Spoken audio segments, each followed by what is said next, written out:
Achan sins. In our last story, we learned of God's enormous power. With the marching and shouts of Israel, the walls of Jericho crumbled and the Hebrew army stormed the city. Now we learn about Israel's self-confidence being shattered by loss and idolatry.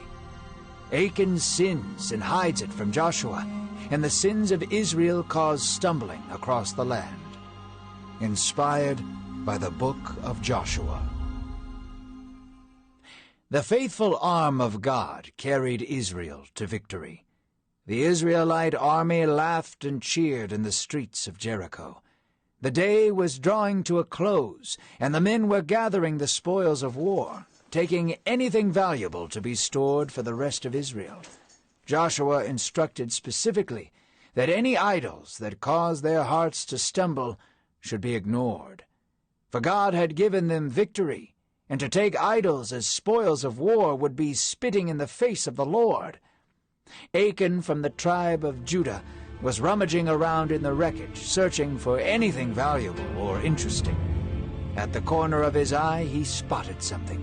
An altar to some of the Jericho gods stood there perfectly intact.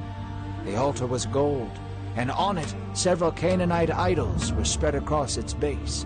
They glimmered and reflected back in Achan's eyes. Achan smiled as he looked around him to see if anyone was watching. Then he took the idols and stuffed them in his bag. Unbeknownst to Achan, the anger of God was awakened against him that moment. Achan did not know that his idolatry would send Israel into heartache. Joshua sent spies to the neighboring land of Ai. The spies came back with a good report, saying that they only needed 2,000 to 3,000 men in order to take the land, for the army was small there, and the city was vulnerable. So Joshua and his men marched forward towards Ai. Achan was among them, still hiding his idols. Joshua and the army of Israel drew their swords. Their marching turned into running, and they shouted as they stormed the city of Ai. Ai met them with great strength. The battle raged, and the people of Israel began to fall one by one. Swords tore apart the flesh of 36 Israelite men, and it became apparent to Joshua that they would not win this battle. "Retreat!" Joshua yelled, and the army of Israel fled to the mountains. Dirty, bloodied, and bruised, the men sat there, astonished.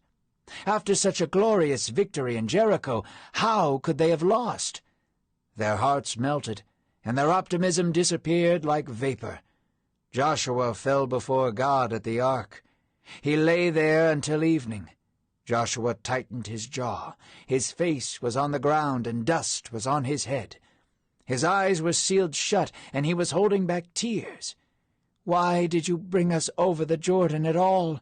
Joshua asked. "Would you bring us out here just to have us slaughtered?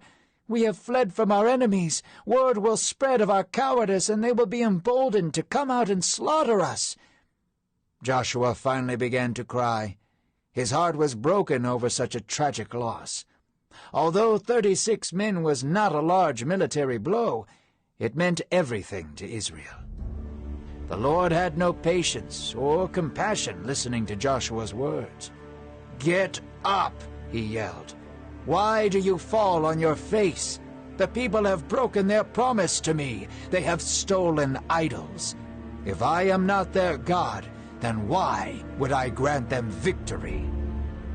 God spoke with firmness, and Joshua listened with anger. Joshua rose early and brought every tribe of Israel before him. He paced in front of them, staring. He pointed to the tribe of Judah and brought them forward. Then all those in the tribe of Judah were brought before Joshua. One by one they brought their case before Joshua and left. Then Achan came forward. "What have you done?" Joshua asked. Immediately Achan crumbled. He confessed to taking idols from Jericho and storing them underneath his tent. So Joshua sent his men to ransack the tent. They brought all the gold and silver Achan had taken and showcased it in front of all the people. They grabbed Achan, his family, and all the idols he had taken and dragged them to the valley of Achor. "Why have you done this?" Joshua asked. Afterwards he said nothing. They bound Achan in the middle of the valley. Each member of the tribe picked up stones. One by one they hurled stones at Achan. Blood and screams scattered across the field. Achan writhed before them, bound and unable to free himself. Stone after stone struck Achan until he breathed his last. Joshua then took Achan along with his idols and burned them. Everyone looked as Achan melted with his idols. He shared their fate, destined to become nothing. The anger of God disappeared with the ashes of Achan and his idols. God turned to Joshua and said, "Do not be afraid to go against Ai once again. I have given them into your hand." Joshua felt the confidence of the Lord return to him. This time Joshua gathered 30,000 of his finest men to take Ai with force. The battle would not be easy, and it would require tact and patience. So Joshua and all the fighting men rose up to go towards Ai. Joshua laid out his plan before them and said, 25,000 of you shall lie in waiting on the outskirts of the city. I and 5,000 of my men will storm the city and clash with Ai. When they come out to battle, we will flee as we did before. When they come after us, you will ambush the city and set it ablaze." They schemed all night, strategizing and bickering. The next morning, they were ready. Joshua and 5,000 of his men met Ai and his army for battle. The two forces clashed. The Israelite army feigned weakness and tucked tail and ran from Ai. Filled with confidence, Ai pursued Israel to finish them once and for all. The 5,000 men fled to the hills, luring Ai further and further from their city. Then, like mighty waves crashing upon the rocks, 25,000 of Israel's warriors clashed against the city of Ai. The land stood no chance, and they set it ablaze for all the world to see. The men of Ai looked back to see their city rising up in smoke and flames. As they looked back, the 5,000 men of Israel leapt like a lion against its prey. The jaws of Israel's army locked on to the neck of Ai. They tore them apart limb from limb, sparing no soldier. None were able to escape, and the king of Ai was taken captive and brought to Joshua. Miles away in Ai, more men arose from the city to come against the army of Israel. Israel was surrounded by soldiers from the right and from the left. Swords flew and shields burst. The flames in the city grew larger, and ash filled the air. Israel fought among the flames, dousing the fire with the blood of their enemies.